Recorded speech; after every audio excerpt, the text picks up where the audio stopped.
Assalamualaikum warahmatullahi wabarakatuh. Selamat pagi Sobat Muwardi dimanapun Anda berada. Jumpa lagi di acara Muwardi Wae dengan saya, Dr. Pramadya Fardani Mustafiza, spesialis jantung pembuluh darah.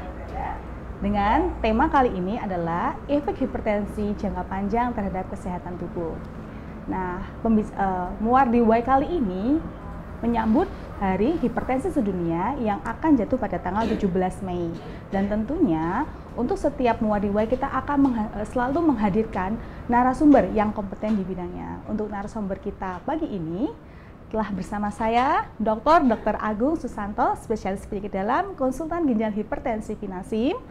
Beliau adalah dokter spesialis penyakit dalam, konsultan ginjal hipertensi RSUD Dr. Muwardi. Assalamualaikum dokter. Salam dok. Selamat pagi dok. Sehat dok? Selamat pagi. Alhamdulillah. Alhamdulillah. Tidak ada kekurangan satu apapun, malah ada kelebihan. Perut. Iya. Nah, gini dok. Jadi seperti yang kita tahu ya dok ya, kalau nanti 17 Mei itu biasanya diperingati sebagai Hari Hipertensi Sedunia ya dok ya. Ya. Dan Sobat Muwardi perlu diketahui ya, berdasarkan data di WHO di 2013 dikatakan bahwa sekitar 1 miliar penduduk dunia itu menderita hipertensi, di mana 2/3 diantaranya ada di negara berkembang termasuk Indonesia. Dan bahkan di 2025 dikatakan bahwa sekitar mungkin 29% orang dewasa di dunia akan menderita hipertensi. Ngomong-ngomong tentang hipertensi Dokter Agung, jadi sebenarnya Dokter Agung, hipertensi itu apa dok? Ini sering sekali ya kita pakai bahasa awam aja ya, karena kita memang saat ini yang kita edukasi adalah masyarakat pada umumnya. Jadi hipertensi kalau bahasa awamnya darah tinggi, kalau bahasa Jawa ini bludrek, nah itu seperti itu. Oh, baru dengar dong saya bludrek itu. Bludrek itu, blue itu biru, drek itu ya drek-drekan drek itu. Jadi hipertensi itu suatu kondisi ya, suatu kondisi di mana tekanan darahnya itu tidak normal. Nah, tidak normal berapa? Lebih dari 140 di sistolnya, di atasnya, dan di bawahnya diastolnya itu lebih dari 90. Dan itu tidak sekali ukur. Dengan ada jeda dalam beberapa kali jeda pengukuran setelah istirahat, kok masih tinggi, baru itu dikatakan didiagnosa suatu hipertensi atau darah tinggi atau bludrek tadi. Tadi dikatakan banyak ya, ternyata 1 miliar. Wow. Ya, itu di 2013 dok. Sekarang udah 2022 nggak tahu. Iya, lebih banyak. Pasti lagi. lebih banyak ya dok ya. Gitu dok. Ya. Jadi Sobat Muwardi, untuk hipertensi itu harus melakukan pengukuran tekanan darah dulu. Bisa dilakukan di pusat kesehatan terdekat ya dok. Bahkan sekarang di rumah pun bisa ya dok ya. Bisa. Jadi sekarang kan sudah ada alat-alat alat-alat untuk mengukur tekanan darah ya, yang bisa dibeli oleh masyarakat, kemudian bisa melakukan pengukuran tersendiri. Kan sekarang sudah pakai digital semua. Bahkan sekarang pakai jam tangan pun bisa. Oh iya, teknologi udah canggih ya. Ya. Jadi setelah tahu, oh ternyata saya bludrek, ternyata darah tinggi, gitu. Tidak, tadi bukan karena gejala loh ya. Kan banyak masyarakat kita yang mengatakan, oh leher saya cengeng, sakit, kepala saya pusing gitu. Bludrek mungkin, atau darah tinggi, atau hipertensi. Kan sukanya masyarakat itu nyandai sendiri ya. Dia mendiagnosa sendiri. Habis itu kadang tanpa suatu diagnosa yang tepat, dia menjadi dokter sendiri. Nah, sering ya kita kalau di poli-poli ketemu seperti itu. Dokter IDW. Iya, dan memang mungkin kita nggak sadar dulu mungkin dia satu fakultas dengan kita. Seperti itu. Jadi kan banyak sebab kan itu. Dengan kepala pusing itu banyak sebab itu. Ya. Oh ya, bagi Sobat Muwardi, nanti yang ingin bertanya, silahkan tulis komen Anda atau pertanyaan Anda di kolom komentar, baik ada di Instagram ataupun di Facebook. Dok, kalau hipertensi atau bludrek ini sendiri dok, sebenarnya dia tuh biasa kena di usia berapa sih dok? Nah, jadi kalau di kita itu saya merawat pasien yang dewasa. Jadi saya tidak merawat pasien yang anak-anak. Biasanya itu menyerang di usia-usia lebih dari 35 ya. Bahkan saat ini seringkali saya mendapatkan pasien-pasien yang di bawah 30 sudah kena. Nah, sebetulnya semakin tua usianya akan semakin mudah terkena hipertensi tadi. Ya, apalagi kalau memang sudah ada genetik atau keturunan. Memang penyakit-penyakit itu ada yang genetik, dalam hal ini ada diturunkan ya, tetapi juga ada yang ditularkan. Nah, termasuk hipertensi itu adalah salah satu penyakit yang diturunkan. Makanya kan kadang dokter itu kan tanya ya, ada nggak sih di keluarganya sakit ini, sakit itu. Bagi masyarakat yang tidak care, tidak paham, kok yang menurut kok pengen ngerti apa ya gitu. Sebetulnya enggak, ini untuk mengetahui apakah memang ada faktor-faktor keturunan ataukah ada faktor-faktor ketularan. Kan seperti itu. Ada penyakit yang ditularkan. Misalkan penyakitnya TB, penyakit hepatitis itu kan ditularkan. Kalau di salah satu anggota keluarganya ada, kemungkinan mendapat tularan dari keluarganya. Tapi kalau ini diturunkan, kemungkinan ada diturunkan. Tapi faktor keturunan bukan faktor penentu. Kalau memang ada keturunan itu, kemudian pola hidup kita ya tidak baik, ya nanti akan muncul penyakit-penyakit tadi. Oke. Gitu, baik dok. Kemudian dok, berarti kan tadi katanya memang kebanyakan di atas 35 tahun, tapi banyak yang jauh lebih muda. Ya. Jadi sebenarnya penyebab hipertensi itu tersering apa dok? Lah, jadi sampai saat ini itu 90-95% tidak diketahui dok. Bingung juga, kenapa tidak diketahui? Ya, tidak diketahui. 5-10% adalah sekunder. Sekunder itu memang diketahui penyebabnya, seperti itu. Nah, kalau yang 5-10% ya paling sering adalah kelainan-kelainan di ginjal. Di ginjalnya, apakah itu ada suatu keganasan di situ, dalam arti keganasan suatu proses-proses penyakit yang ada di ginjal yang nanti akan mengganggu sistem hormon di situ ya. Kalau kita pakai RAS mungkin tidak paham ya, pakai sistem yang ada di situlah yang nanti akan menyebabkan tekanan darah itu akan mengalami gangguan. Yang paling itu yang sekunder itu paling sering menyerang pada mereka yang usia muda di bawah 30. Dan kalau sudah di bawah 30 dan kadang-kadang usia muda itu kan usia-usia yang keakuannya tinggi, belum semeleh dan tidak care dengan kesehatan. Sehingga nanti akan ada komplikasi yang nanti berakibat fatal. Dan kalau di bidang saya di ginjal hipertensi pada saat ini banyak sekali pasien-pasien muda ya. Ini saya nggak tahu kenapa pasien-pasien muda kok tahu-tahu gagal ginjal. Begitu kita runut ternyata dia sudah ada penyakit darah tinggi sejak usia muda. Ada yang sudah 16 tahun, 17 tahun, kemudian 18 tahun. Nah itu karena masih muda, fisiknya masih baik, masih kuat, dia tidak peduli dengan itu.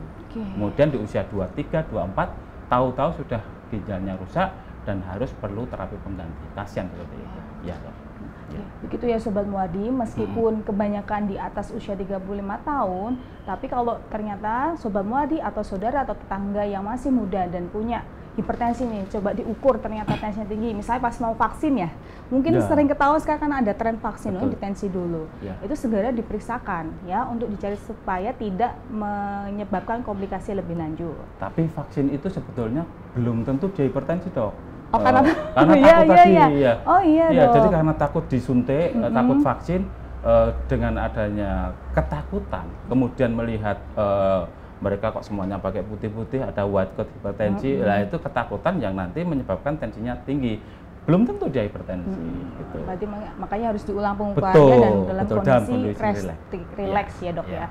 Baik dok, ini kita ke penanya dulu dok. Ini dari Irsyad Miftah.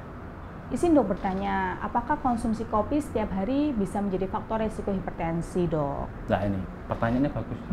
Sekarang kan banyak sekali bertebaran kafe-kafe di mana-mana. Coffee shop. Ya, mengkonsumsi kopi setiap hari bisa. Nah ini harus ditanya dulu. Konsumsi kopinya berapa cingkir? Berapa cangkir itu, berapa mug. Lalu nanti kalau konsumsi kopinya banyak, bermuk-muk, ya bisa menjadi faktor risiko hipertensi. Bukan karena kopinya, mungkin harganya. Ya, jadi kalau konsumsi kopi, apakah faktor risiko? Sepengetahuan saya dan di jurnal-jurnal yang pernah saya baca, tidak. Jadi kopi yang memang di situ di jurnal dikatakan sekitar 4-6 cup per hari masih aman. Justru dia akan renoprotektif, dia akan kardioprotektif, dan akan pembuluh darahnya juga akan baik. Seperti itu. Tapi kalau lebih dari itu sudah overdosis, ya pasti akan terjadi yang tidak kita inginkan. Karena semua yang berlebihan kan tidak baik. Tapi ada syarat dan kondisinya kan dok, kopinya nggak dicampur lain-lainnya. Jangan. Ya, jadi kopinya itu betul-betul kopi yang dari biji, kemudian di grinder sendiri, jangan tambah gula. Jangan tambah gula, tambah susu itu Ya. nanti akan beda ya dok ya? Itu bukan kopi dok, itu minum gula dan minum susu, Oke, ditambah tes kopi kan seperti Ya. itu. Ya. Oke dok, kan pernah dibaca nih dok bahwa hipertensi itu adalah salah satu silent killer. Kenapa sih dok disebut seperti itu? Nah ini betul dok. Jadi memang dia itu pembunuh yang tidak kelihatan. Ya, karena tadi saya katakan kebanyakan dari kita ya termasuk saya sendiri mungkin ya dengan tensi yang tinggi dan tidak ada keluhan apapun itu tenang-tenang saja. Oh tensi saya 1000 misalkan segitu, misalkan 1000 ya. Yang paling banyak kan sekitar di atas 160, 170, 180 untuk sistolnya, diastolnya bahkan 100 lebih. Tetapi dia tidak ada keluhan apapun. Dengan tidak ada keluhan tadi, masyarakat itu tenang. Loh tensi saya tinggi tapi saya nggak ada keluhan, nggak ada gejala, ya santai saja, nggak apa-apa gitu. Tetap pola hidupnya tidak baik karena nggak ada gejala, ya baik itu pola makannya, pola istirahatnya, pola pikirnya, kemudian olahraganya, kemudian kehidupan sehari-harinya tidak dijaga karena tidak ada keluhan tadi. Tahu-tahu nanti timbul efek atau komplikasi dari hipertensi tadi. Efeknya sih nggak berat-berat amat kok dok. Cuman kalau kita runut dari kepala ya, efeknya kan cuman stroke kan gitu. Terus matanya kabur, ya kan? Habis itu nanti serangan jantung, ya. yang ringan lagi kita cuci darah karena ginjalnya rusak. Nah itulah komplikasi-komplikasi atau efek hipertensi yang sekian lama ya karena memang tidak ada gejala tadi, tidak diperhatikan menyebabkan menjadi faktor pembunuh tadi. Maka dikatakan silent killer tadi. Sebetulnya kalau tidak ada gejala itu justru yang berbahaya. Itu menunjukkan bahwa sensor-sensor, saraf-saraf sensoriknya itu tidak baik. Sehingga harus waspada. Mending dengan kenaikan tensi yang sedikit sudah timbul gejala. Jadi seperti lebih tadi. aware. Iya, ada tengkuknya cengeng, kemudian pusing. Seperti kemarin itu sebelum lebaran itu banyak sekali dok yang pusing. Kemudian tengkuknya cengeng. Dia mengatakan, "Dok, saya darah tinggi." Ternyata cek enggak darah tinggi. Ternyata THR-nya belum turun kan gitu. Ya kan? Anaknya udah minta baju. Itu stres kan, stres bikin tensi tinggi dong. Ya, jadi memang stres akan merangsang saraf-saraf simpatis, tapi tensinya juga nggak naik. Gitu. Karena ya tadi, udah ini nanti sebentar lagi juga banyak pasti. Karena banyak undangan dok. Oh iya, Syawalan ya dok ya. Undangan banyak itu besar ya? Dok. Oh iya. Besar nanti banyak yang mantu, banyak undangan. Oh iya. Itu juga pusing itu. Ya. Baik dok, balik lagi ke Sobat Muardi. Ada yang bertanya nih dok, Handar Surya. Dok, apakah kalau hipertensi itu harus minum obat rutin setiap hari? Kalau tidak, bagaimana efeknya dok? Ya, terima kasih ini Mas atau Mbak ya? Mbak, mungkin kayak Mbak deh. Mbak Handar Surya. Ya, mungkin, ya. Bukan H ya, jadi Surya kalau bukan Surya. Ya. Apakah hipertensi harus minum? Ini yang kadang-kadang itu salah kaprah. Jadi obat hipertensi itu kan obat itu lini kedua. Ya, jadi lini pertama adalah lifestyle terlebih dahulu. Bagaimana kita merubah perilaku kita, pola hidup kita, pola hidup yang sehat. Bagaimana mengatur pola makan kita, bagaimana mengatur berat badan ideal kita, bagaimana kita hidup sehat, tidak merokok, tidak mengkonsumsi air putih yang mengandung alkohol, kan gitu ya lah. Ya tuh, kemudian olahraga yang baik, ya olahraga yang teratur. Ya olahraga di usia-usia di atas 40 sampai 50 tidak usah sport, tidak usah aneh-aneh. Olahraga yang ringan tapi kontinu. Tidak usah sudah usia 50 misalkan futsal, main bola, sudah bukan saatnya lagi itu. Ya tetap olahraga. Nah, dengan pola hidup yang baik tadi ya, dengan pola hidup yang baik tadi kalau tekanan darahnya sudah bisa terkontrol, istilahnya bukan sembuh loh ya. Jadi tidak ada istilah sembuh. Terkontrol dengan tensinya baik, terkontrol di bawah 130 ya, itu yang baik, kemudian yang optimal di bawah 120 itu terkontrol, tidak perlu obat. Tetapi kalau dengan pola hidup yang sudah berjalan dengan baik tadi, tidak bisa mengkontrol tekanan darah, ya dengan sangat terpaksa baru diberikan obat. Nah, ini harusnya kemana? Ke dokter. Semua dokter bisa menangani hipertensi. Ya, dokter umum bisa, dokter spesialis semuanya bisa. Gitu. Karena hipertensi itu penyakit yang lumrah dan semua dokter bisa menangani. Jadi tidak harus langsung ke dokter spesialis khusus, tidak usah. Kecuali ada komplikasi-komplikasi tertentu yang nanti harus dirujuk atau periksa ke dokter spesialis. Dan apakah seumur hidup? Ya. Nah, dok nih saya sudah minum obat, tensi saya sudah baik terkontrol. Lah itu karena terkontrol obatnya tadi. Begitu obatnya nanti diberhentikan, dia akan naik lagi. Kecuali tadi kalau memang dia itu dengan pola hidup yang baik sudah bisa mengkontrol, ya sudah. Dan tetap bisa mempertahankan pola hidupnya terus ya dok ya, nggak terlena, udah enak terus balik lagi. Betul, tapi di kita kan biasanya nggak dok. Oh, ini nggak boleh makan ini loh, makan bukan nggak boleh dibatasi makan ini gitu. Ah nggak apa-apa, setahun sekali. Dan masih ada obat gitu. Mumpuk kapan lagi kan gitu. Oke dok, karena memang hipertensi itu seringnya nggak ada gejala dok. Sebenarnya idealnya di usia-usia berapa sih dok kita tuh harus rutin ngecek nih tensi. Kan tadi alatnya udah bisa dibeli di mana aja gitu dok. Jadi kalau memang sudah ada riwayat, karena ada pohon akar, Mbah Buyut, Simbah, kemudian orang tua, kalau seperti itu lebih awal lebih baik. Nah, di usia-usia 30-an, 35 sudah mulai dicek sendiri. Dan sekarang kan mudah sekali, pakai ini aja jam tangan sudah oh dan bisa baik seperti itu. Dan kalau memang di usia-usia dini, ya nggak usah nunggu-nunggu 40, swen. Gitu ya. Karena sekarang saat ini di klinis saya, di poli-poli itu usia-usia sangat muda. Banyak sekali yang hipertensi ya. Jangan sampai nanti terlambat. Karena saya nggak tahu apakah memang ini suatu pola hidup yang berubah.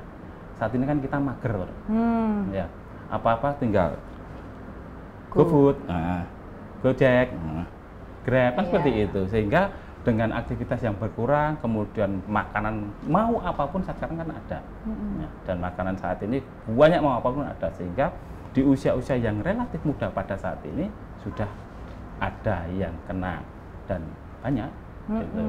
Dan tidak cuma tensi aja yang tinggi, ternyata juga badannya gendut, bahkan kadar gulanya tinggi menuju ke arah suatu sindroma metabolik. Seperti itu. Gitu, baik, terima kasih dok. Mari kita balik ke pertanyaan lagi dok. Nah itu tadi Mbak Handar nanya lagi nih dok, boleh nggak minumnya pas tensinya tinggi aja dan dengan mengecek diri sendiri, ini dokteri nih dok. Ya. Jadi mungkin dulu satu fakultas dengan kita. Jadi begini ya. Jadi jangan tadi saya katakan bahwa obat itu kan ada yang bekerja sekian jam, ya kan. Kemudian ada yang juga bekerja lama. Ya. Dengan ada obat-obat saat ini kan hipertensi memberikan obat-obat yang half life-nya panjang, sehingga bisa diberikan sekali sehari. Ya, kalau dulu kan 3 kali, ada yang 4 kali atau bahkan mungkin 1000 kali kan gitu. Seperti itu. Sekarang cukup sekali aja. Pada saat diukur tensinya baik, tetapi tadi saya katakan bahwa itu karena efek dari obat. Nah, jangan berhenti. Kalau nanti berhenti ya nanti akan naik. Justru yang kenaikan tinggi, turun lagi, dan itu akan menyebabkan respon tubuh yang tidak baik. Ya, seperti itu. Jadi sebaiknya memang jangan dokter sendiri. Nah, tetap obat-obat hipertensi yang memang tadi kalau dengan pola hidup yang sudah diusahakan semaksimal mungkin, yang memang sudah ideal tetapi tidak bisa mengkontrol tekanan darah, ya harus tetap diminum. Jangan pas tinggi saja, karena memang itu pas tinggi gara-gara efek dari obatnya masih ada. Gitu. Ya, jadi memang itu dia Mbak Andar. Boleh minum pas tinggi aja, karena nggak boleh efeknya sampai yoyo ya dok, kayak kita main yoyo. Dan ngecek sendiri itu kan saat ini sebetulnya kan kita harus ngecek itu kan terus, ada kan alatnya saat ini. Nah, kan yang disarankan seperti itu, cuman kan tidak beredar di masyarakat, dan harganya juga wow gitu lah. Kan ngeceknya paling sehari sekali, pagi atau sore kan seperti itu. Kalau bisa dicek terus kan nanti akan ada rata-rata sekian. Nah ini yang bisa jadi patokan. Tapi itu akan terlalu sulit bagi pasien-pasien tertentu. Pada umumnya pasien tertentu yang memang dia mampu untuk itu bisa. Baik dok. Karena tadi kan kalau orang hipertensi katanya lifestyle changes dulu yang diubah. Nah dok, saya pernah dengar kata diet rendah garam. Nah itu bagaimana sih dok efeknya ke hipertensi? Diet rendah garam tidak enak dok. Sopo orang ya enak gitu. Jadi rendah garam itu dalam artian di sini kan memang garam itu NaCl ya, ada natrium. Natrium itu kan sifatnya mengikat air. Jadi kalau mengikat air nanti akan terjadi timbulan air di situ yang nanti akan merangsang atau membantu terjadinya tekanan darah tinggi tadi. Bukan pantang ya. Jadi ada suatu aturan memang sebaiknya diet rendah garam. berapa? Ya jangan sampai lebih dari 5 gram untuk garamnya. Kalau natrium kurang dari 2 gram per harinya. 5 gram tuh berarti 1 sendok teh. Iya, Teh ya dok, ya, bukan sendok makan atau sendok sayur. Ada lagi sendok perahu dok. Iya, betul. Ya. Dok, balik lagi ke pertanyaan dari Sobat Muwardi, dari Hanyefe, apakah konsumsi obat hipertensi bisa menyebabkan sembelit? Ya. Mungkin ini pengalaman pribadi, mungkin ditanyain dok, apa nyocok atau enggak ini? Jadi memang ada obat-obat tertentu yang kadang ada side effect-nya sembelit itu ada. Memang ada. Jadi nanti bisa dikonsultasikan ke dokternya itu obatnya apa. Tetapi sembelit itu kan memang bukan juga dari obat, tapi juga bisa karena faktor yang dimakan. Sembelit disebabkan karena apa? Karena kurangnya serat di dalam lumen usus. Kurang serat. Ya, kalau di dalam lumen ususnya itu banyak serat, ya tidak akan sembelit. Lah serat itu dari mana? Dari sayuran dan buah-buahan. Nah, sekarang kan banyak nggak enak makan sayur gitu, nggak enak makan buah-buahan. Sukanya kan daging gitu, seperti itu. Apalagi kemarin kan pada saat hari raya itu di mana-mana daging seperti itu. Jadi kalau memang bisa dikonsultasikan pada dokter yang menangani, obatnya apa, monggo nanti dievaluasi seperti itu. Tetapi memang harus dievaluasi secara holistik menyeluruh. Apakah memang karena obatnya ataukah memang itu karena efek dari makanannya yang memang kurang baik. Oke. Ya, jadi Mbak Hanyefe memang ada beberapa obat yang bisa memiliki efek samping sembelit, tapi tetap sekali lagi harus dikonsultasikan dengan dokter yang merawat Mbak, karena harus ditelaah lebih lanjut apakah itu murni karena obat atau karena sebab lain, dan jadi jangan segera buru-buru stop obatnya sendiri, tetap dikonsultasikan. Sekarang kita pindah ke Facebook dong. Ini Mbak Wina Asri, ini tuh Sobat Muwardi yang paling setia dok, hampir mungkin setiap sesi beliau pasti bertanya. Jadi imun disease ini ya. Nih ya. Assalamualaikum Dokter Agung yang penuh senyum ya, itu dok, penuh senyum ya. Jadi memang Mbak Wina ini adalah penyintas autoimun dengan SLS, Sjogren's syndrome dan macam-macamnya itu kan, dan memang ada hipertensi. Katanya sempat puasa kemarin mondok di salah satu rumah sakit karena tensinya sangat drop. Ya, dan kenaikan beberapa hasil lab, fungsi ginjal, fungsi hati ya. Nah, terus dia mengkonsumsi saat ini ya kan kemarin sempat drop. Sekarang konsumsi obat hipertensi, ada amlodipin dan kandesartan. Nah, terus katanya kok waktu dirawat menurut Mbak Wina itu tensinya sudah udah rendah. Kenapa? Saya tetap disuruh minum obat itu. Nah, apakah tensi ngedropnya itu berhubungan dengan kondisi yang sebelumnya? Dan kalau dia hipertensi, berarti pertanyaan ada 3. Waktu itu katanya mondok tensinya drop, kok masih tetap minum. Terus apakah tensinya drop itu karena bisa disebabkan keadaan yang lebih lainnya, jadi ada penurunan kesadaran, dan karena dia ada hipertensi, apakah dia bisa menurunkan ke anak dan cucunya, mengingat si Mbak itu juga sepertinya bapaknya punya hipertensi. 3 pertanyaannya. Ya, Mbak Wina tetap semangat ya. Jadi kita itu tidak bisa milih dilahirkan dari siapa, yang pertama. Terus yang kedua, kita juga tidak bisa memilih kita itu dapat sakit atau sehat ya. Yang penting tetap semangat ya. Apapun kondisi kita yang diberikan sama Allah, kita syukuri ya. Kita tidak boleh berontak. Dengan mensyukuri tadi, kita sebagai apa ya, sebagai umatnya Allah itu nerimo, tidak protes gitu. Dan dengan adanya tadi bersyukur, tidak protes, insya Allah nanti akan menjadi lebih baik. Nah, ini tadi pada saat ini mbaknya ini memang imun disease itu kompleks. Dia akan menyerang mulai dari rambut sampai kuku. Seluruh organ tubuhnya akan diserang. Karena memang autoimun itu imun yang harusnya menyerang antigen yang dari luar ya, ataupun penyakit-penyakit kuman-kuman yang dari luar, tapi menyerang tubuh diri sendiri sehingga terjadilah kerusakan di tubuhnya. Dan ini tadi dia mengkonsumsi obat darah tinggi. Pada saat dirawat dia kalau melihat nanti shock mungkin ya, karena dia penurunan kesadaran, kemudian shock, tensinya turun ya. Biasanya dokter pasti akan menyetop dulu obat yang menyebabkan tensinya, obat-obat yang menyebabkan tensi turun, karena pada saat itu dia tensinya sangat rendah atau shock. Nah, terus dengan diberikan obat-obat vasopresor yang nanti akan menaikkan tensinya, dan juga diobati apa sih yang menyebabkan tensinya tadi turun, kan seperti itu. Nah, setelah itu akan berangsur-angsur pulih, akan berangsur-angsur baik, kembali lagi ke normal, tensinya tinggi. Nah, kalau tensinya tinggi, ya mau nggak mau harus diminum lagi.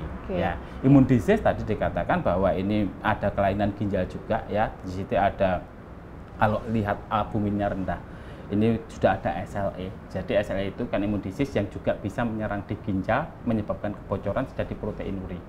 Di samping diberikan obat-obat untuk menekan imunitas tubuhnya, diberikan obat ARB.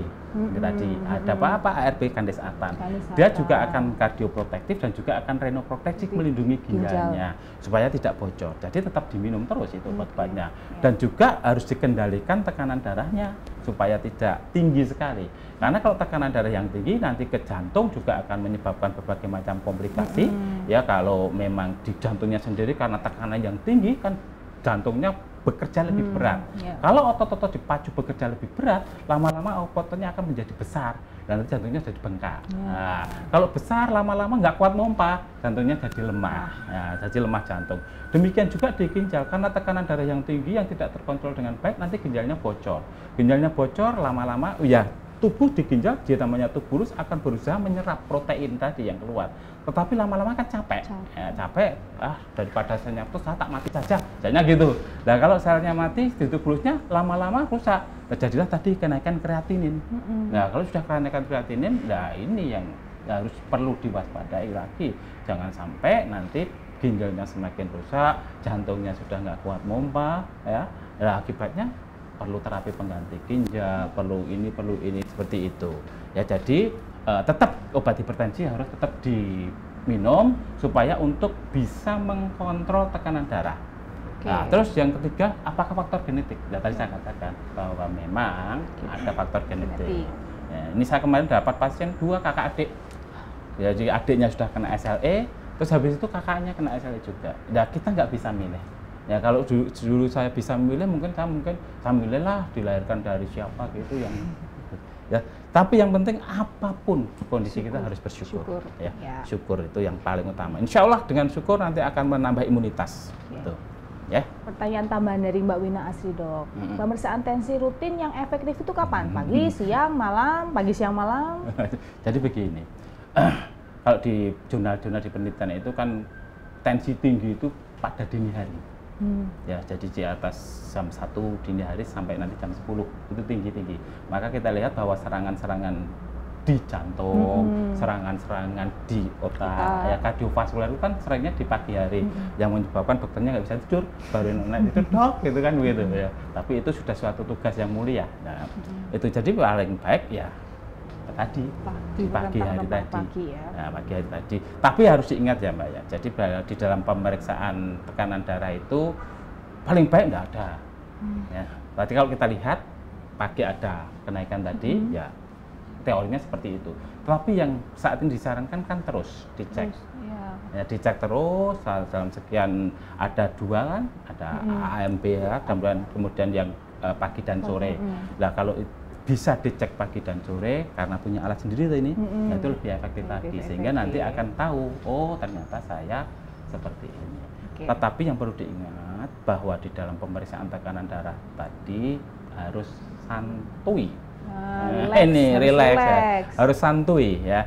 Jadi jangan nanti saya tekanan darah tinggi. Banyak kan pasien-pasien kita begitu datang ke rumah sakit gitu, padahal dokternya ganteng, cantik gitu ya.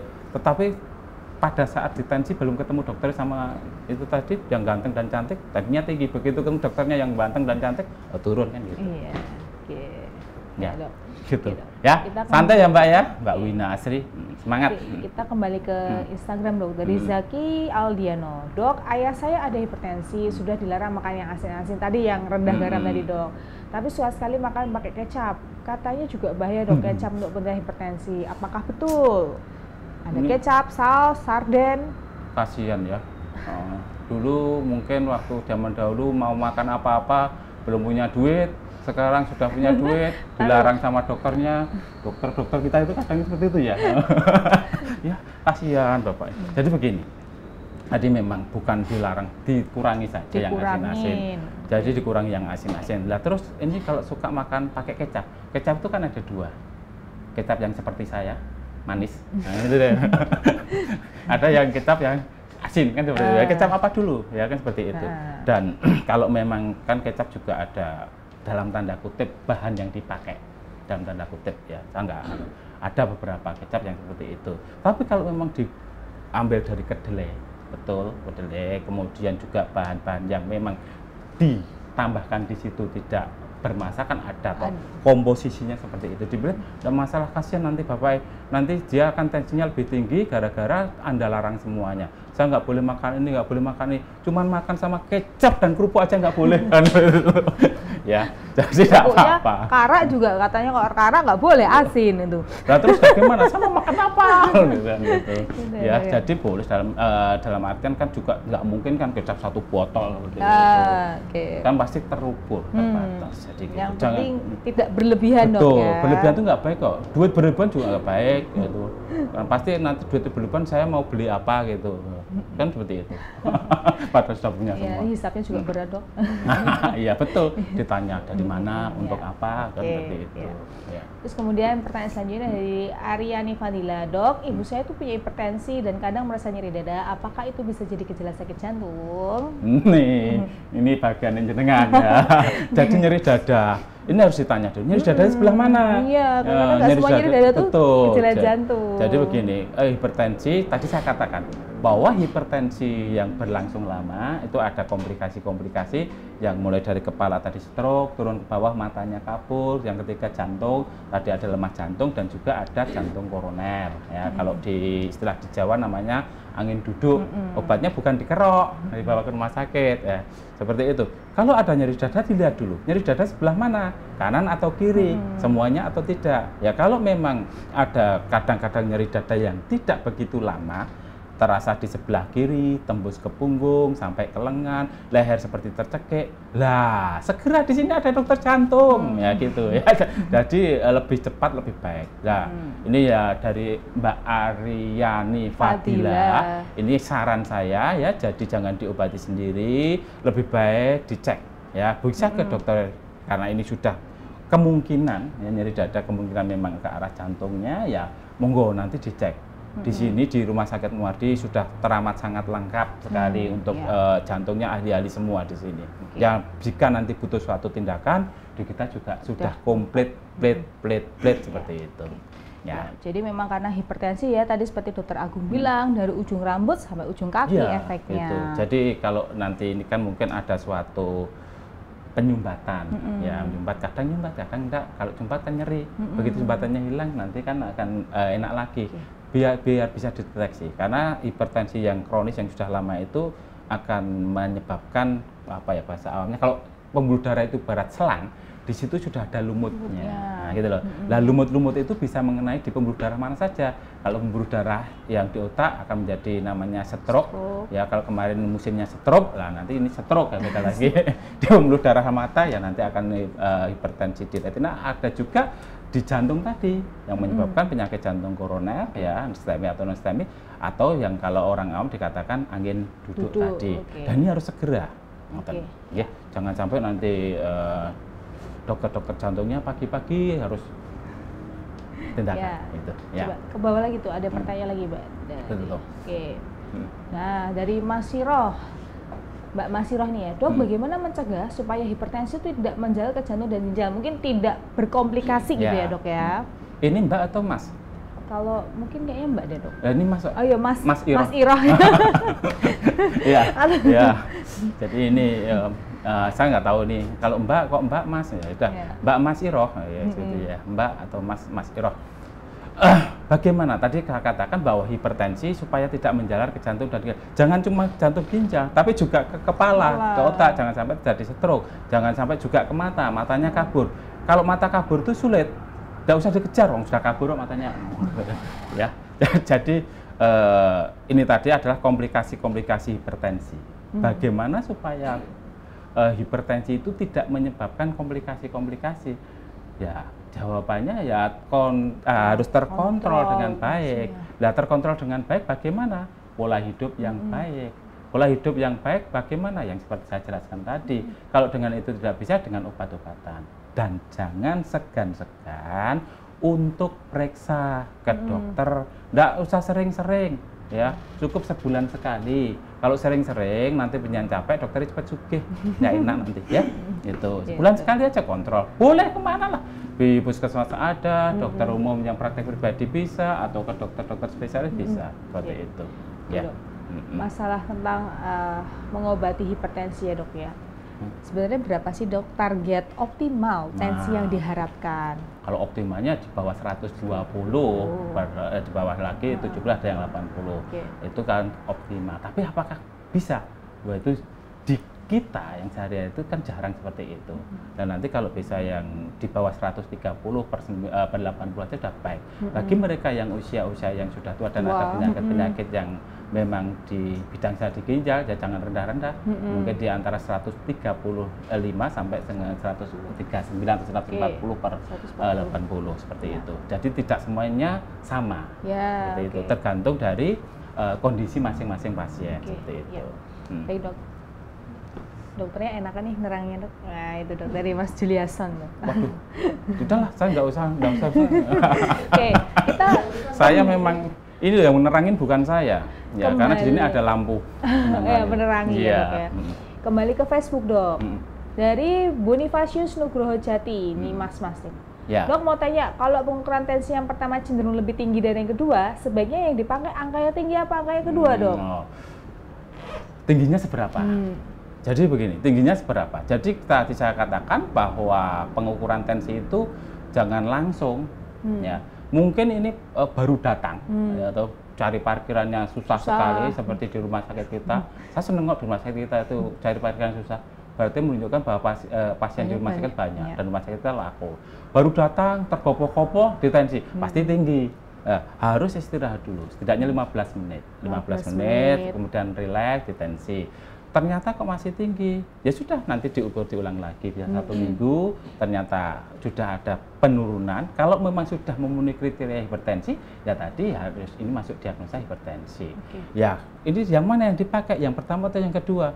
Kalau memang yang pertama tidak rileks, ya kita pakai yang kedua. Karena yang kedua biasanya lebih rileks, seperti itu. Gitu ya. Tapi jangan langsung, waduh saya hipertensi, bagaimana gitu, kan gitu. Biasanya gitu ya. Terus kembali ke Instagram dari Lili Anarima. Selamat pagi dok. Dok, gejala darah tinggi apa aja? Apakah sering pusing kalau tensi di atas 120 ya? Ini mungkin baru join dok, mungkin bisa dijelaskan ulang dari ini gejala berdua ya? hipertensi. Lili Amarina. Itu Ana. Ya, Lili Anarima. Ya, gini. Gejala hipertensi itu banyak. Jadi kalau memang yang paling sering adalah tadi pusing kepala, kemudian tengkuknya, lehernya terasa kaku. Terus juga kalau sudah ada komplikasi, misalkan komplikasi di otak, ada stroke, misalkan stroke perdarahan, ada tekanan intrakranial yang tinggi, ada mual, ada muntah. Kemudian kalau di jantung, ya tadi jantungnya ada nyeri dada, berdebar-debar. Tetapi apakah nyeri dada dan berdebar-debar itu juga gejala tensi? Ya enggak, belum tentu. Karena mungkin di japri mantan menyebabkan debar-debar juga. Terus apakah pusing itu selalu menunjukkan darah tinggi? Tidak. Tadi saya katakan bahwa pusing itu berbagai macam sebab. Orang batuk pilek pusing. Ya THR-nya belum keluar pusing, banyak sumbangan juga pusing, kan seperti itu. Oh banyak kerjaan pusing, terus kemudian di japri mantan, kewenangan istri atau suami pusing juga, kan seperti itu. Lah, terus apakah sering pusing kalau tensi di atas 120? Belum tentu. Tadi dikatakan bahwa hipertensi adalah silent killer. Ya, tensi yang tinggi banyak sekali pasien-pasien yang tidak mengeluhkan apapun karena memang sensorisnya sudah rusak, sudah kurang berfungsi dengan baik, sehingga yang paling tepat adalah diukur tadi. Dan gejala ataupun tanda-tanda ya tadi belum tentu itu. Ya, mual muntah juga belum tentu karena tekanan darah yang tinggi, karena juga hamil juga mual muntah juga. Ya, gitu. jadi memang gejala itu bervariasi banget ya. Betul. Bahkan seringnya nggak bergejala, makanya dari silent killer tadi. Jadi sebaiknya memang perlu check up, dan inilah yang kadang-kadang itu di masyarakat kita termasuk saya, general check up itu lali. Tapi kalau beli sesuatu itu tidak lupa ya dok. General check up lupa, tapi kalau check out nggak pernah lupa dong, Shopee ya dok. Ya. Nah, itu dok. pertanyaan lagi dok di Instagram ini mulai banyak bertanya. Dari Sumariani, dok kalau hipertensi dari usia muda apakah bisa sembuh dan tidak kambuh lagi? Ini dari yang Sukma, kalau 88 tahun lahir dok, berarti umurnya gitu 3, ya tebakan saya, mungkin 35 ini dok umurnya. Ya, dok kalau hipertensi dari usia muda apakah masih bisa sembuh dan tidak kambuh? Lah ini loh, saya katakan tadi, ada hipertensi itu yang sekunder di usia, biasanya menyerang di usia muda. Yang paling sering adalah suatu kelainan-kelainan di ginjal. Paling sering itu yang menyebabkan tensi tinggi. Ini harus dicek. Hipertensi dari usia muda. Tadi saya katakan bahwa memang kalau itu primer, ya ngel. Tetapi kalau itu memang sekunder, primernya yang bikin sebab tadi hipertensi itu diperbaiki, nanti dia akan baik. Ya, ini saran saya dari Mbak Sukma, ya Mbak Sukma Ariani 88, ya. Bukan Densuso nih, karena 88-nya. Jadi sebaiknya dilacak, karena hipertensi pada usia muda itu sering-seringnya sekunder. Jangan sampai nanti tahu-tahu sudah komplikasi kemana-mana. Baiknya berobat ya, setidaknya nanti akan ada suatu general check up, di check up semuanya, ya hidup-hidup lah untuk kesehatan, sekian juta, mungkin nggak mahal kok itu. Kalau taruhlah 1,5 juta berarti 1 bulan sekitar 100.000 lah misalkan, seperti itu. 100.000 satu hari cuma 3.000, murah itu, kan seperti itu. Ya. Kemudian selanjutnya dari Andita Margareta, dok, saya punya keturunan hipertensi nenek dan ibu saya. Tensi saya sih normal, tapi kalau pas hamil anak pertama kemarin preeklamsia, sehingga hamil kedua ini udah dikasih obat tensi sejak awal supaya tidak preeklamsi berulang. Jadi ini begini, ini ada suatu hipertensi gestasional, ya hipertensi gestasional, ya, tapi dia ada genetik. Genetiknya dari orang tua, dan seperti ini memang sebaiknya dia waspada. Kalau hipertensi yang gestasional tadi, begitu hamil 20 minggu dia akan ada tensi, ada proteinuri, terjadi preeklamsia, bahkan nanti bisa menjadi eklamsi, dan setelah partus, setelah melahirkan nanti 12 minggu atau 3 bulan nanti akan kembali normal lagi. Tetapi ini harus waspada. Waspadanya kenapa? Karena ada genetik tadi dan dia sudah ada resiko untuk nanti terjadinya hipertensi. Maka sebaiknya dikontrol. Setelah nanti anaknya lahir, kemudian sudah kondisi semuanya stabil, setidaknya kontrol tensinya. Ya, jangan sampai nanti karena sudah ada faktor-faktor risiko, jangan sampai nanti terlambat. Eman-eman, ya seperti sinden Jawa itu, eman-eman. Ya, gitu. Ya, jadi ditambahkan sama Mbak Margareta, jadi apakah memang preeklamsinya tadi ada hubungannya dengan potensi keturunan dia genetik? Ya, jadi tetap ada. Makanya di hamil kedua ini oleh dokter sudah tadi tetap diterapi, dievaluasi, diobservasi ketat ya supaya tidak berulang. Betul. Ya. Gitu. Dan jangan sampai nanti gestasional menjadi hipertensi kronik. Ya. Oke. Selanjutnya dari Aprilia Putri 18, dok izin bertanya, untuk pasien-pasien CKD yang menjalani cuci darah rutin ya, cuci darah dengan hipertensi, kenapa saat HD tensinya cenderung tinggi dan konsumsi obat-obat hipertensi apakah mengganggu fungsi ginjal untuk pasien CKD, dok? Ya ini, jadi pasien-pasien dengan CKD itu gagal ginjal ya, jadi chronic kidney disease gagal ginjal, dan ini sudah HD, di sini HD itu bukan Harley Davidson tetapi hemodialisa. Jadi pasien-pasien dengan gagal ginjal yang sudah memerlukan terapi pengganti ginjal yaitu cuci darah. Ya, atau hemodialisa, tensinya cenderung tinggi. Ya, saya garis bawahi bahwa tensi yang tinggi bisa menyebabkan CKD atau gagal ginjal, dan gagal ginjal sendiri akan menyebabkan tensi yang tinggi. Ini adalah pingpong fenomen. Ya, sampai siapa nanti yang kalah nanti biasanya yang tidak bertahan di tubuhnya, melayang di sana. Nah, kembali ya seperti itu. Pada saat dilakukan tindakan HD, tensinya cenderung tinggi. Kenapa? Karena pada saat dilakukan tindakan HD ada darah yang keluar.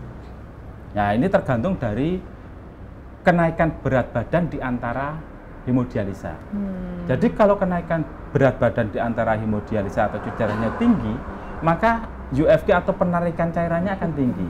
Kalau penarikan cairan yang tinggi nanti akan menyebabkan darah yang keluar dari tubuh itu lebih banyak untuk dilakukan penyaringan.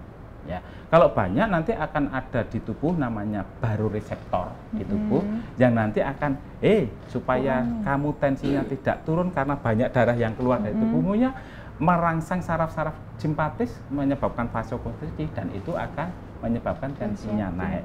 Itu adalah mekanisme homeostasis yang ada di dalam tubuh kita. Memang Allah itu sudah maha semuanya. Nah, sehingga tensinya akan turun, akan naik. Lah bagaimana mengatasinya? Lah tadi IDWG atau penambahan berat badan di antara dialisa tadi jangan terlalu tinggi sehingga UFG-nya atau penarikan cairannya itu tidak terlalu banyak. Seperti itu. Dan apakah tensi yang tinggi tadi mengganggu ginjal? Ya. Karena tensi yang tinggi ginjal lewat rusak, tetapi di dalam ginjal yang rusak tadi masih ada residual, masih ada ginjal sisa yang masih berfungsi. Lah inilah yang dipertahankan, ginjal yang sisa ini. Kalau ini nanti tensi yang tinggi, ya nanti saya jelaskan tadi akan menyebabkan tekanan di dalam ginjalnya tinggi. Ya nanti tekanan yang di dalam ginjal tinggi akan merusak lagi sisa-sisa ya nefron atau sisa ginjal yang masih tersisa. Akibatnya apa? Kalau sudah tidak ada sisanya, nggak bisa kencing. Nah ini nggak bisa kencing. Kalau nggak bisa kencing kan susah. Mau minum seberapa? Nggak ada yang keluar. Paling cuma dari IWL saja, dari kita bernafas dan kita berbicara sekitar 400 cc. Dan kita berkeringat satu hari ya kalau tidak bengkak bisa minum cairannya cuma 2 gelas seperti itu. Tapi kalau bengkak dibatasi 1 gelas, bayangkan satu hari 1 gelas ya seperti itu ya. Nah, apakah obat-obat yang dikonsumsi hipertensi mengganggu? Tidak. Jadi obat-obat hipertensi itu tidak mengganggu jantung, tidak mengganggu ginjal. Justru obat-obat yang dikonsumsi tadi untuk memproteksi, melindungi jantung, melindungi otak, juga melindungi ginjal seperti itu. Jadi jangan takut minum obat. Ya, dokternya sudah pengalaman. Jadi sudah tahu dan obat-obat itu sudah diteliti dan telitiannya juga sudah sekian tahun seperti itu. Oke. Baik, Mbak. Ke Instagram lagi, Mbak. Ya. Nah, itu tadi ini mungkin dari Bunda Tamara ya, Dok ya. Jadi mungkin tadi sudah kita bahas juga tentang tensinya sering tinggi di atas 140 tapi tidak merasa pusing. Apakah itu aman? Enggak. Enggak aman. Jadi enggak aman. Ini sensornya rusak, Bu. Jadi secara sensoriknya kurang begitu bagus. Ya, jadi sebaiknya memang makanya tadi perlunya monitoring tensi tadi. Ya. Oke. Itu. Jadi mungkin suami disarankan untuk lebih cek lebih lengkap ya, Dok ya. Ya, jadi betul. Jadi kalau sudah ada hipertensi itu biasanya juga akan mengganggu sistem metabolisme di tubuhnya. Apakah nanti terjadi gangguan lipidnya, lemaknya, bisa kolesterolnya tinggi, LDL-nya, asam uratnya harus general check up tadi. Setidaknya kalau memang tidak ada kelainan di laborat bisa setahun sekali atau 6 bulan sekali seperti itu. Baik, Dok. Ya. Jadi hanya itu lagi, Dok. Kalau tadi bahasnya tensi tinggi, sekarang kalau darah rendah itu berapa, Dok? Seperti apa, Dok, katanya darah rendah itu? Darah rendah itu ya tidak normal, maksudnya di bawah yang dikehendaki.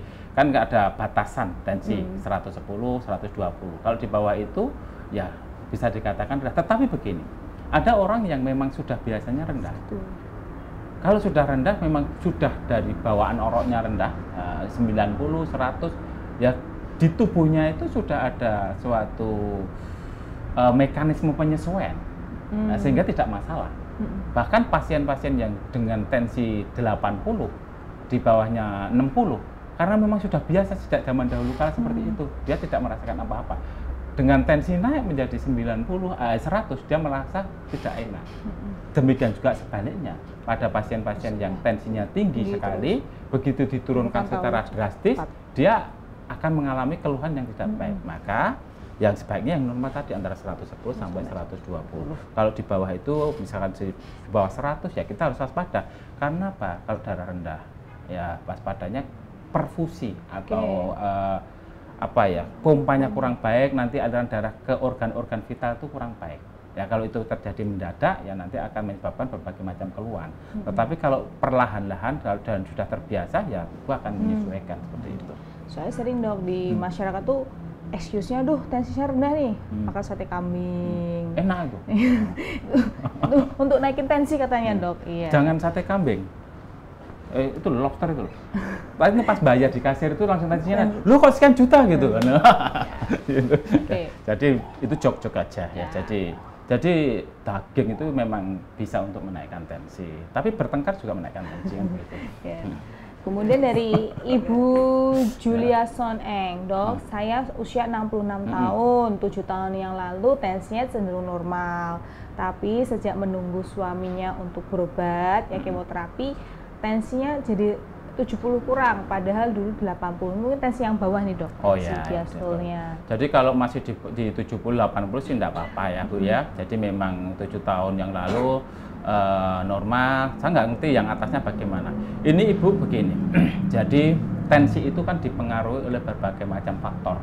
Jadi pompanya jantungnya sendiri, kemudian pembuluh darahnya, kemudian isinya.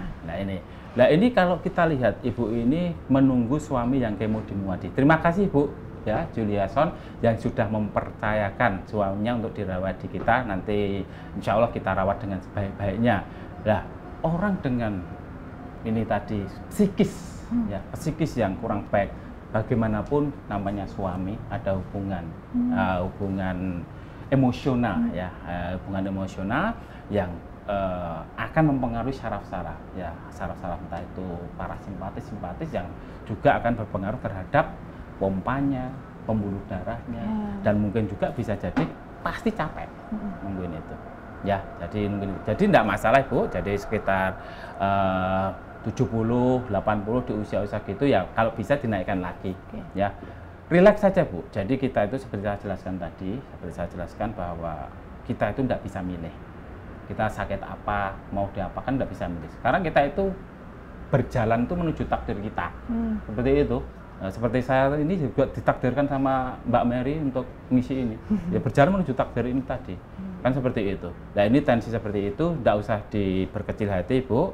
jadi tetap semangat. Insya Allah nanti kalau Ibu ikhlas, Ibu sayang dengan suami, Ibu nanti menjaga dengan suaminya dengan baik dan gembira. Nomor satu itu gembira, apapun kondisinya tetap bagaimana kita itu bergembira ria. Bukan dalam artian suaminya sakit kok saya malah senang-senang, bukan. Dalam artian tetap kita ada rasa sedih tetap ada, tapi jangan dibawa sedih terus. Kalau kita itu butuh suatu refreshing, butuh suatu hiburan, butuh suatu itu untuk menaikkan tadi, menjaga hormon-hormon atau saraf-saraf yang tidak kita sadari supaya bisa bekerja dengan baik. Istirahat yang baik nanti akan naik sendiri. Makan yang cukup. Itu ya Bu ya?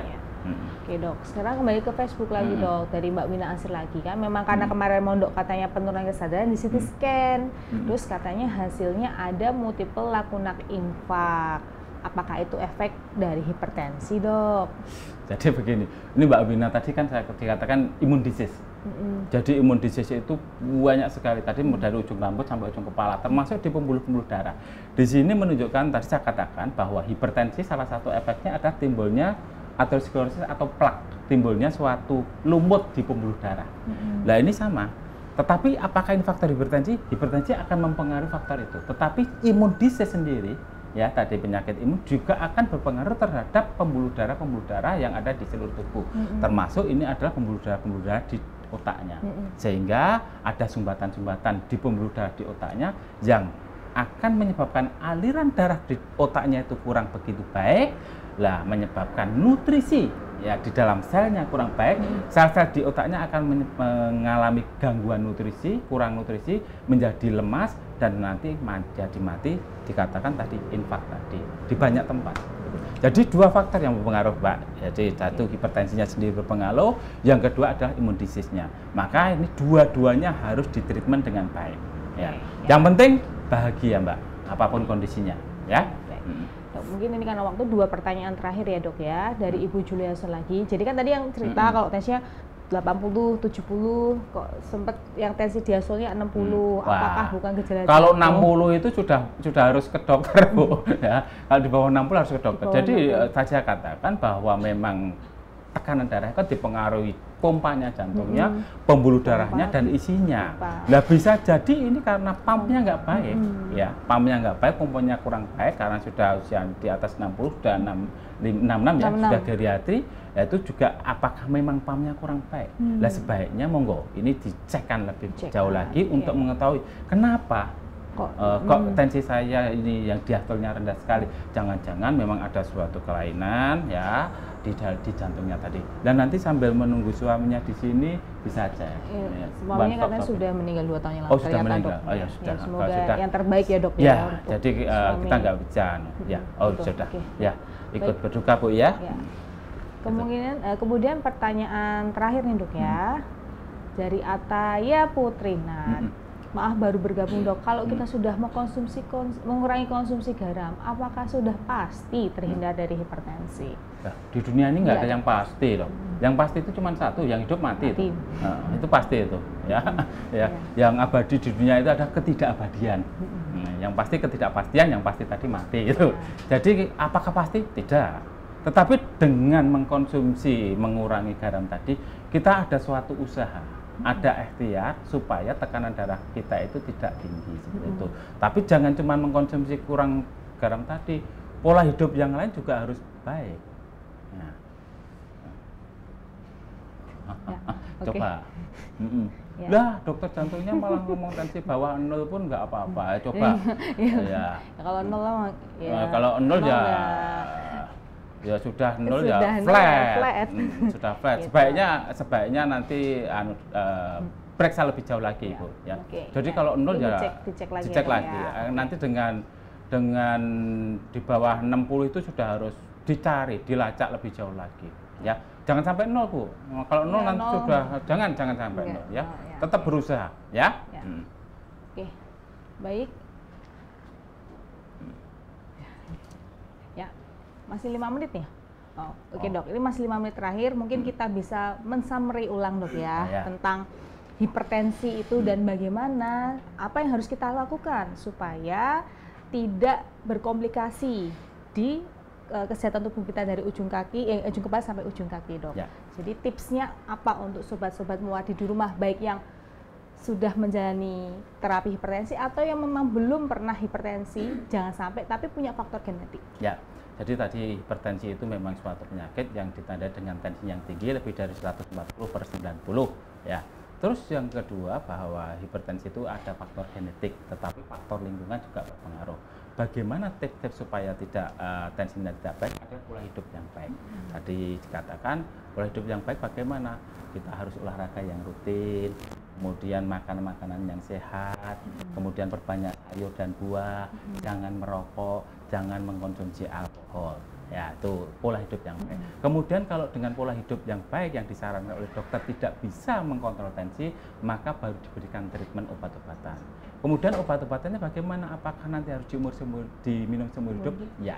Obat-obatan hipertensi apakah nanti akan berpengaruh terhadap otak, ginjal, jantung, mata? Tidak. Jadi obat-obatan hipertensi dia akan memproteksi, melindungi kepala, otak dari serangan stroke, melindungi jantung dari serangan jantung, melindungi ginjal dari gagal ginjal. Jadi diminum setiap hari. Terus yang paling penting, segala macam obat adalah bahagia. Kita harus berguru kepada anak kecil, ya. Anak kecil itu kalau sakit separah apapun, karena dia happy dengan teman-temannya, oh nggak apa-apa kok mah, nggak apa-apa. Tetapi sakitnya sedikit saja, tetapi dia tidak bahagia, nangisnya satu kampung tahu. Nah ini adalah suatu contoh bahwa ternyata bahagia itu adalah sesuatu treatment yang nanti akan berpengaruh di tubuh kita, mengurangi keluhan-keluhan dan penyakitnya. Coba aja nanti kalau tensinya tinggi, begitu ketemu keluarga senang semuanya, turun Pak. Gitu. Baik. Ya. Terima kasih sekali kepada Dr. Agung Susanto, spesialis penyakit dalam, konsultan ginjal hipertensi Vinasim, yang telah memberikan banyak ya penjelasan yang mudah dipahami dok oleh masyarakat awam, oleh sobat Muwardi kita. Baik, Sobat Muwardi dimanapun berada, hasil rekaman live streaming hari ini bisa dilihat kembali di Facebook dan YouTube RSUD Dr. Muwardi. Saya tutup dengan bacaan Alhamdulillah, wassalamualaikum warahmatullahi wabarakatuh. Terima kasih.